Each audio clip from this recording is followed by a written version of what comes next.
Hello guys, তোমরা সবাই কেমন আছো? আশা করি ভালো আছো। আম্মু আলহামদুলিল্লাহ ভালো আছি। আমি নর্মাল পোশাক পরে ভিডিও করছি বলে তোমরা আমাকে হালকাতে নিও না, বুঝলে? কারণ এই যে ভদ্র পোশাকের মধ্যে শয়তান লুকিয়ে থাকে, তার মধ্যে আমরা নয়, বুঝতে পেরেছো? কারণ যে ভালোবাসবে সে সাধারণতই ভালোবাসবে। কারো পোশাক দেখে কারো বিচার করা যায় না, বুঝতে পারছো?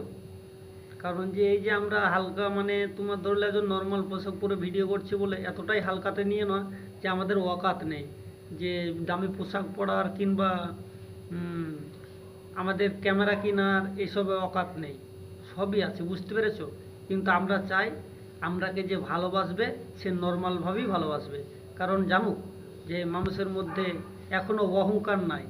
মানুষ মানুষকেই ভালোবাসে। মানুষের পোশাক দেখে মানুষের বিচার করা যায় না। যদি আমি কথাটা ঠিক বলে থাকি, লাইক আর সাবস্ক্রাইব করতে কিন্তু ভুলবেন না। আর আমার পাশে থাকতে অবশ্যই থাকবেন, ভুলবেন না কিন্তু। Good bye.